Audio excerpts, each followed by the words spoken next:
So you probably have noticed here within the last decade or so, we have had a lot of superhero movies. I mean, a lot.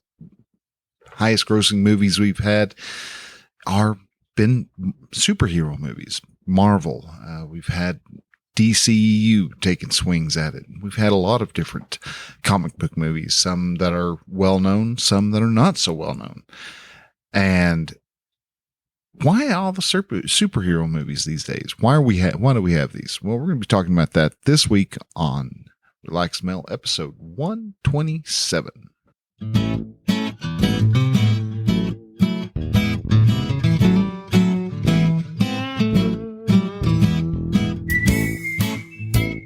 Hello and welcome to Relaxed Mel, podcast that helps men change their relationship with themselves. I am your host, Brian, and I am a men's life and mindset coach who is here to help you understand that you don't have to suffer at your own expense. You can live your dream, and I encourage you to set, then pursue your goals. So join me as I change the mindset and attitudes of men so that they can be the leaders of their families and their destinies. Hey man, hello and welcome to Relaxed Mel. All right, so this week we're talking about superheroes and superhero movies in general. And what's that really saying about us as a person and us as kind of as a society as a whole? And it's got a lot of really interesting correlations that I wanted to kind of dive into. But before we do, I wanted to welcome all you new listeners. Man, we have been growing, going up and to the left, up and to the left, up and to the left. And the fact that we are growing is cool. The fact that the word's getting out. And so guys, if you're new here, thanks for listening. If this is your first time here, go ahead and like or follow the show. You will not regret it. This comes out every Thursday, and I want to make sure that I help you. So if this is your first time, you're going, what in the hell is this show about? Well, let me let you in on what we're about. The Relaxed Male is an podcast that helps men get rid of the nice guy that is in their life. Now, I know it sounds like you want to be a nice guy, but trust me, it is not. Nice guys are not nice. They are manipulative. They lie. They can't handle their own emotions. Yet, for some reason, because they can't handle their own emotions, they can't handle other people having emotions.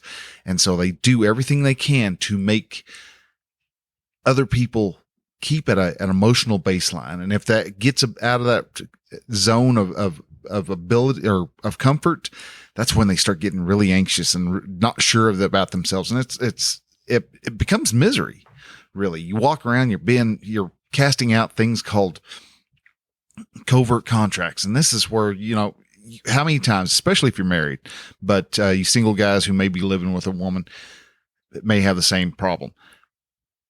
You go out, you clean the house, she's out at work and you've gotten home early and you're like, going to surprise her. All right, I'm going to clean up the house. I'm going to do the dishes. I'm going to put the dishes in the dishwasher. I'm going to wash them, get them washed and get them put up. And all that time while that's going on, I'm going to cook supper and make a nice supper for her. And you do all that. And she gets home and she kind of looks at it and starts kind of nitpicking. It's like, well, you burnt the chicken's a little dry, or this is a little, and this is, and you start, the picking comes on, and then all of a sudden you got to fight. And after the fight, you got to, you're just, everything's falling apart. Well, that's because of a covert contract. You did all that because you're hoping she was going to sleep with you, and it doesn't work that way. And I want to try to help you men change how you operate life. I want you to live your life on your terms.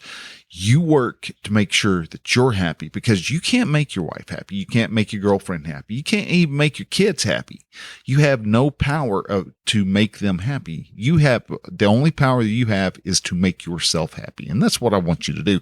I want you to be able to not just be happy, because you can't be happy all the time. It's actually impossible. But to be able to be comfortable in who you are at that present moment. And so that's what this show is about, is helping men to become better men so that they can become more relaxed men and embrace what's happening in the world, what's happening in their world, and to be able to bend to it and rise up and be the masculine men that the world really needs. With that, where does the superhero movie thing fall into this? Well, if you look back in time, back in the Roaring 20s, what was probably one of the biggest one of the popular songs that kind of epitomized everything was "We're in the money, we're in the money." You know that whole song? Well, and then in the 30s, there was a lot of songs that were talking about how down everybody was. Everybody was, we're in the midst of depression. Buddy, can you spare a dime? Was a song and a line that was used and often. In the 50s, it was, got back, everybody was hopeful. And so you started having all these ideal television shows coming out. You had Leave It to Beaver, and, all the other, well, not Leave It to Beaver. Leave It to Beaver was in the 60s, but still, you started having people really becoming hopeful, becoming optimistic about life. And so the television shows and the pop culture of the time really started to reflect that. In the 60s, started reflecting that everybody was kind of changing, and there was a lot of different new thoughts that were coming in. Whether those thoughts are good or bad, we can argue those later on. But we had everything from the psychedelic movement into war protest songs that were coming up, because we'd by that time gone through the First World War, and then the next decade, pretty much a decade after that, was the Second World War. We got out of the Second World War and right into the Korean conflict, and got out of the Korean conflict, fall right into the Vietnam War. And so by the time the Vietnam War came along, people were starting to go, dude, enough with the fighting. Can we not just sit back and relax and, take a breath a little bit? And so, yeah, you started having a wearing down. People were getting tired of being in the wars and things like that. And so, yeah, the late 60s really accumulated. In the 70s, you had, Miss American Pie by Don McLean singing about how the 60s were kind of the death of our innocence. And the 70s had a lot of funk and weirdness going on. And then the 80s came along. And this is where I'm able to get a lot more intimate into the details, because that's when I was born in the 70s. So the 80s was my zone. I'm Gen Xer, which to a lot of Gen Z folks, yeah, I'm one of those big bad meanie dudes. But the 80s were also a bloom of, after all the morose and the downtrodden thoughts of the 70s, we started to arc up. It was like, all right, we got Reagan. He took a lot of stuff out of the way, and a lot of red tape out of the way. And so all of a sudden businesses were starting to expand, and people were starting to be able to come a lot more fruitful for their efforts. And because of that, America started becoming a lot more optimistic. And you started to see that there was science fiction movies. There was, movies about Indiana Jones and the adventures that he had. Yeah, the 70s had some really good sci-fi. That's where Star Wars came in. But then in the 80s, we also had Star Trek coming out and making a resurgence of all things into the movies. You had all these stories about the hero's journey and what was possible and all this. And it was just a really wonderful time to be alive. Honestly, I love the 80s. I love everything about the 80s. And it was all because society was tired of being beaten down, and they were young, they were hungry, and they were hankering for an adventure. And by God, they were going to have it. There was also, all that teenage angst, because a lot of the Gen Xers were in their teenage years in the middle of the 80s on up. So you had a lot of John Hughes movies that were coming out. So you had 16 Candles, Pretty in Pink, Weird Science. And these were all great movies that just helped us to relate that, yeah, sorry, everybody's life sucks in one form, fashion, or another. Just build a bridge, get the hell over it, and go on. In earlier parts, you started to have movies that were addressing like the divorce problems. So you had movies that became very popular, like Kramer versus Kramer and Irreconcilable Differences. And then, then we had the fear of nuclear war. So you had what happens if after nuclear war. So there was the whole Mad Max series. All these thoughts were being tossed about, and as they came and went, and as everything was going on, you had movies that were addressing a lot of those worries that people had. In the 90s, the Gen Xers were now college bound or in college or graduating from high school. So they were starting to have a lot of misadventure stories. And so you had like American Pie, The Hangover. One of my favorites was with a Brat Pack regular, John Cusack. And he had a movie called Grosse Point Blank, where it was about this guy who was going to his class reunion, and that all of a sudden our class reunions were becoming a thing. And so Romeo and Michelle's class reunion, to bring back all the nostalgia of the 80s, was starting to show up. And so a lot of the movies that came on in the 90s were also deep reflections of what was going on in society. And then in the 2000s shows up. That was the introduction to a new series of dystopian societies. They became very popular. So you had like the Hunger Games, the Insurgent series, and Maze Runner. But also you had a boy wizard named Harry Potter. He poked his head in. I stand corrected. No, if I'm thinking right now, came out in the late 90s. And that was just the books. J.K. Rowling released the books, and the books became incredibly popular as each one was being released. We used to have these giant lines of people who were excited about a particular product, and this product being Harry Potter. And it started out with the Sorcerer's Stone and Chamber Secrets and all that. And then also in that time, we started to have the X-Men show up, but also we had, Tim Burton's Batman come out in the late 80s. It was a lot of fun with that particular version of Batman. It wasn't real serious and gritty and all that. It was more of the campy, almost kind of a combination of Batman with the 1960s style Batman.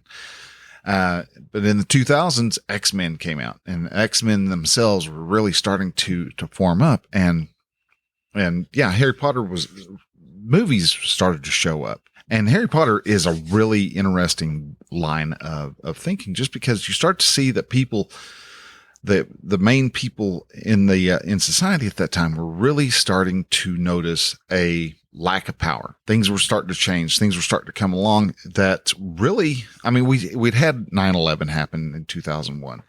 So we were starting to really lose our sense of power, sense of self.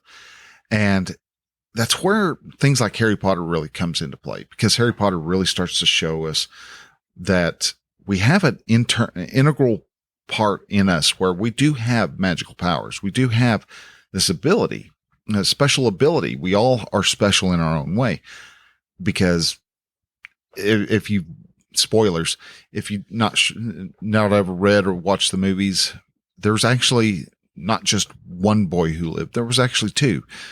There was Neville, and then there was also Harry, and either one of them would have been the boy who lived if Voldemort, the big baddie overarching the whole series, had if he attacked Neville, Neville would have been the boy who lived, but it ended up being Harry Potter.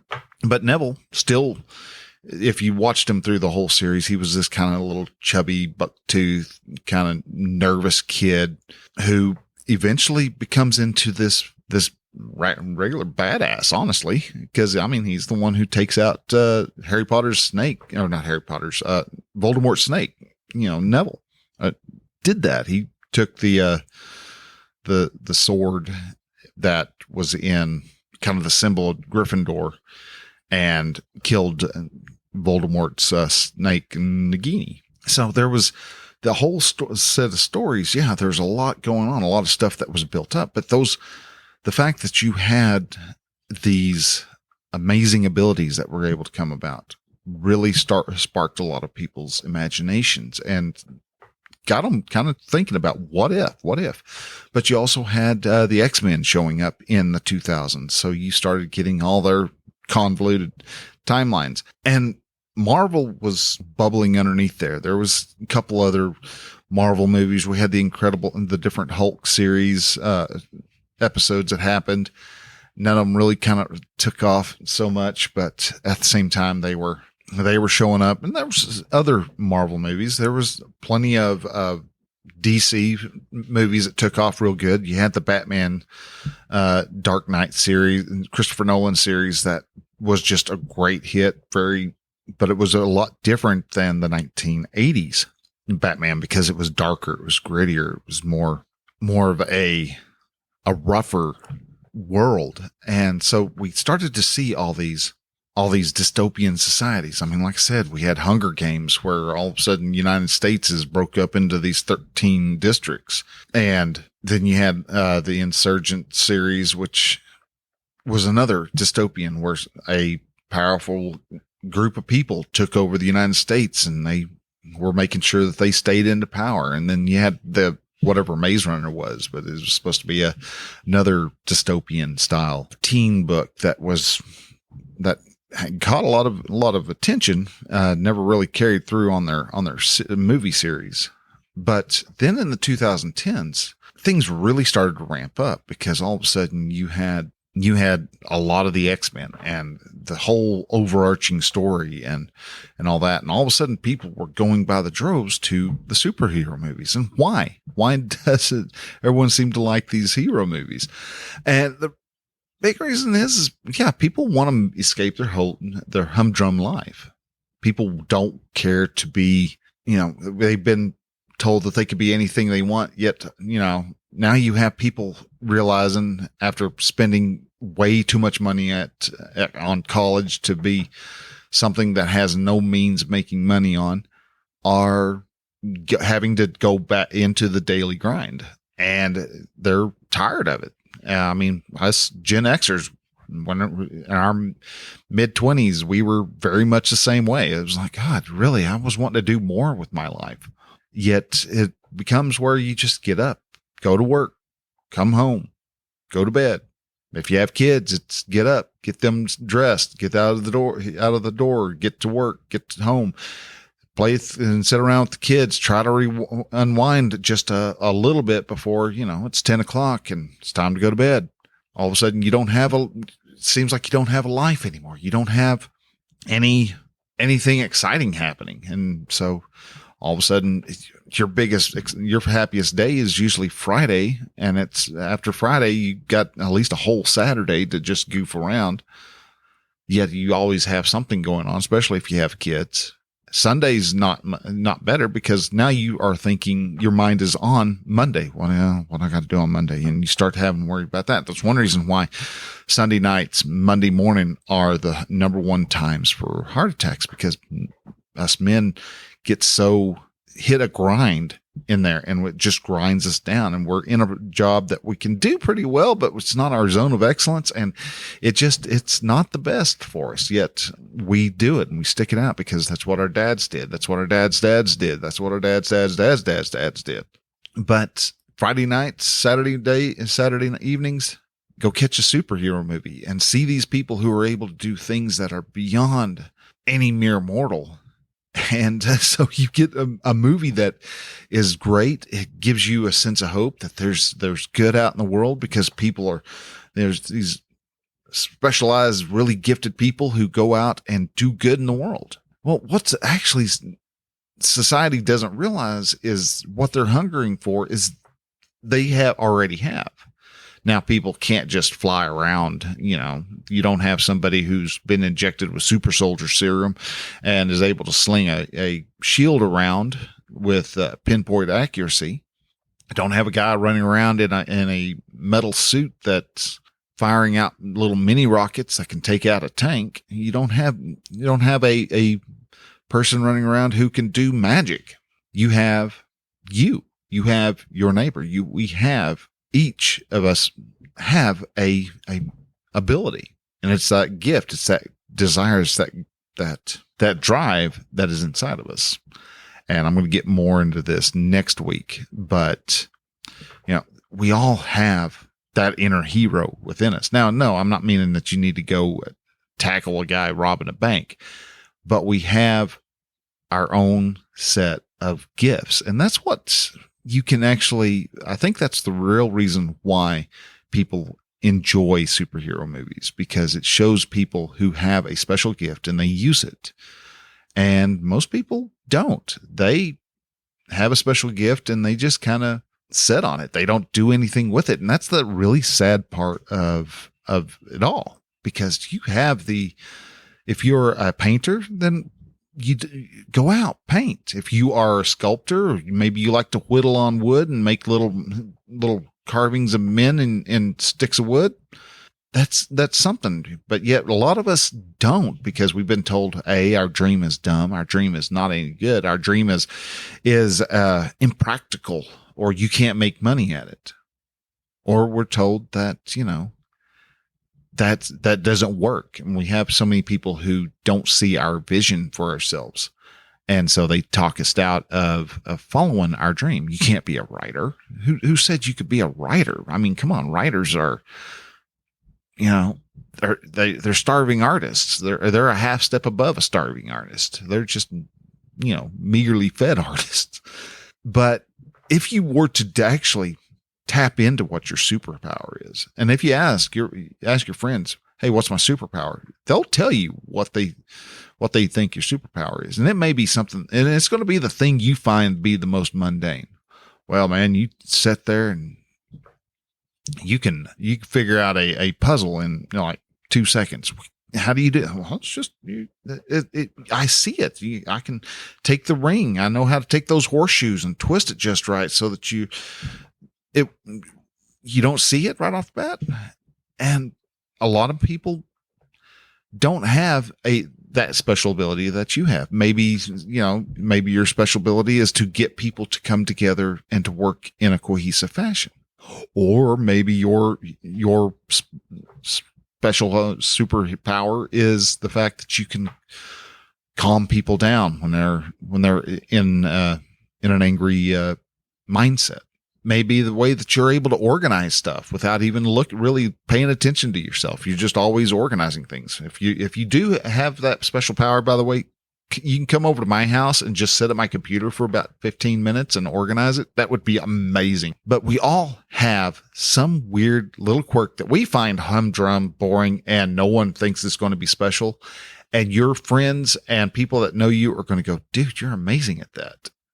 And that's an indicator of what your superpower is. We do have superpowers. This is the only problem is it's not the really super cool ones. I would love to have X-ray vision, have, cold, frost breath or whatever. It'd be really nice. Walk around with the bat belt would be a utility. Batman's utility belt would be just amazing.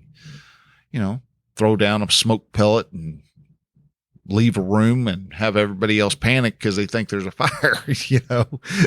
So we all have a power. My friend Jake, he is over at Big Brother Drake podcast. He'll tell you his special power is the ability to talk. He is a talker. And I mean, you saw, I was trying to introduce this here this week.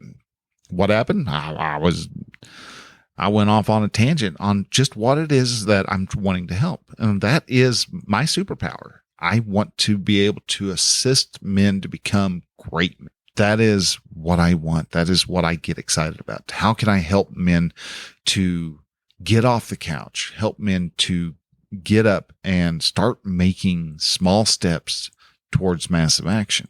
How can we do that? That's the trick. That's the question. That's the puzzle that I like to try to solve.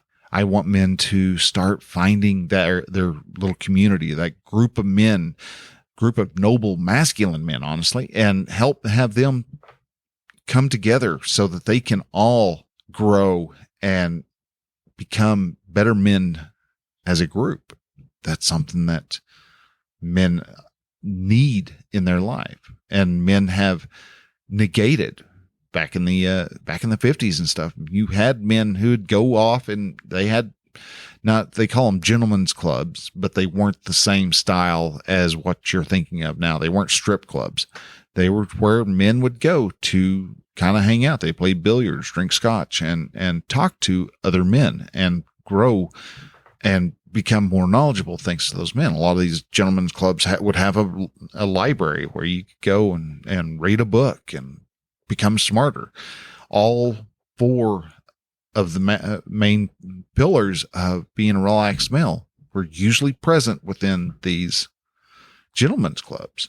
And these pillars are incredibly important to us men. We have to continue to grow. We have to be we have to start creating and start being creative and expressing our own special powers. We have to be able to build a group of men who are helping us out. We need to have a place where we can get exercise and be able to be in shape so that we can protect our wives and our wives. Like we hold more than one wife. God, I could never afford having more than one wife, but protect our wives and our children. Those are things that we have to do. These are our special skills. We as men, as overarching men, we have a certain set of skills. Women, they have a certain set of skills. Now, I know society today wants to try to muddy all that up and say, oh, no. If you want to be a man, you can be a woman. Or if you want to be a woman, you can be a man. No, we know this to be false. They like to try to tie everybody up with a bunch of words. But when you know what the truth is, you can stand firm with the truth. And they can holler and scream and try to tell you you're wrong all you want. But if you know what's right and you know what's right, and they can sit there and try to argue all they want, but it's not going to work. We have, as men, we have these amazing abilities. We have the ability to be strong. We have the ability to be stoic. We have the abilities to be able to process our emotions in different ways by talking to other men.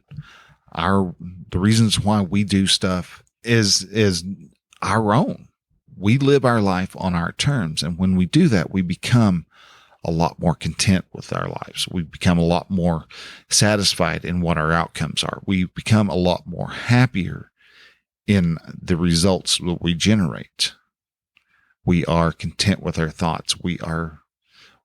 Doesn't mean we're always going to be happy. Doesn't mean we're just going to stomp around and always be mad. But no, we are okay with what our thoughts are.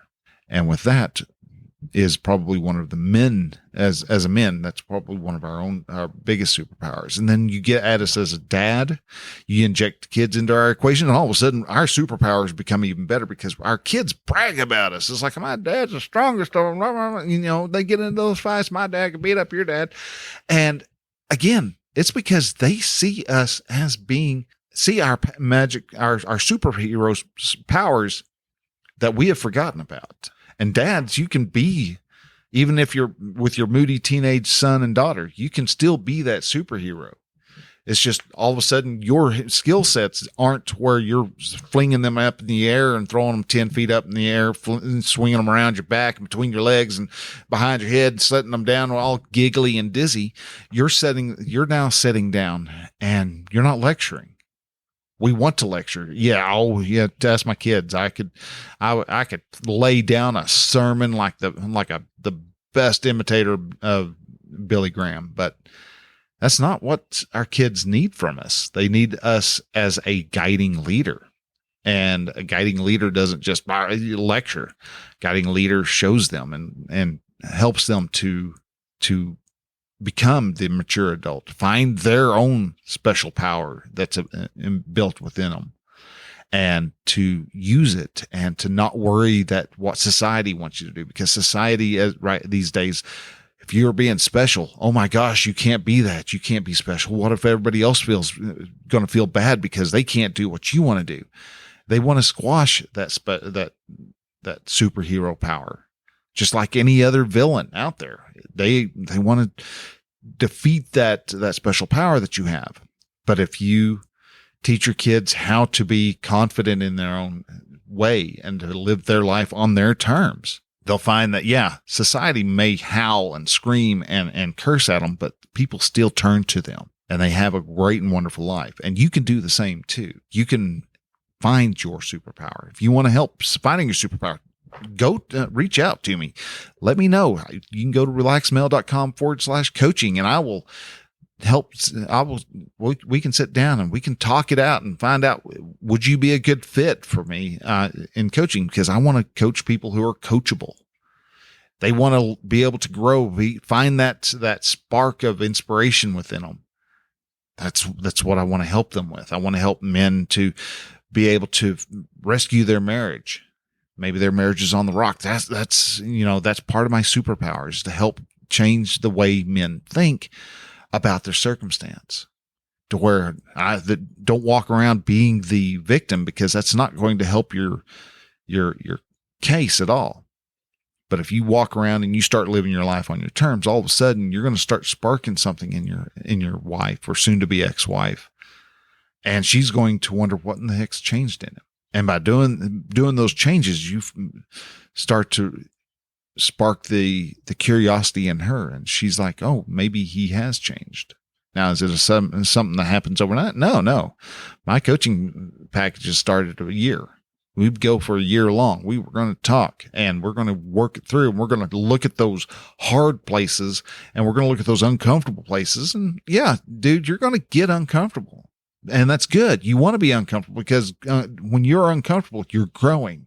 You're looking at those places that you really want to just hide away, because those places are where the key to your growth is hiding.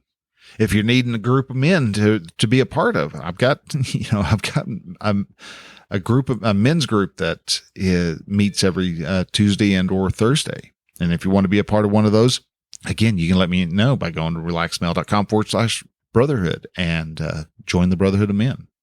There's a lot of things that we can do. There's a lot of ways that you can find your superhero power and become that hero that your family needs, become the hero that your community needs, become the hero that your state needs. You can go up bigger and bigger and bigger, all because you decide to change yourself. So guys, with that, I'm going to go ahead and I'm going to let you go. Find that superpower. That's the key point. Find out what your passion is. Find out what really gets you going, because that's the key to where your superpower is. If you need help with that, like I said, talk to me. I'd love to help you. The first time we talk, it's not going to cost you anything. We're just going to sit down. We're going to have a conversation. We're going to talk it out. We're going to see what it is that you're really needing. And if I'm the one who could actually help you. If you liked anything in this show, this particular episode, if it sparked a thought, sparked a idea, caused you to think of something, share it out. Share it with on Facebook and Twitter, and take a screenshot of it. Share it on Instagram. You're on Truth Social. Share it on Truth. Share it everywhere. You can tag me at Relaxed Mail, and I'll respond to it. I'll let them know. I'll try to help you out as much as you helped me out by sharing. If it's got you thinking of somebody in particular, all the podcast platforms out there typically have a share button. Hit that share button and share it to that guy that you're thinking of, who could really stand to hear that, yeah, we all have a superhero power. And you can just send it as a text, and most places will give you a link to that particular platform. So like whenever I share it out to somebody, it's usually through Overcast. But if you're on Apple Podcasts, it'll be an Apple Podcast. If you're on Google Podcasts, it's on Google Podcast. I try to make everything available. You can go to relaxedmail.com/subscribe if you want to subscribe to the show and get it delivered to your phone or iPad or computer or wherever it is you listen to. Get it delivered every Thursday and sitting there ready for you to consume, so that you can actually have the tools needed to become the better man that you want to be. So guys, with that, I thank you for listening. Talk to you next week. Till then, bye.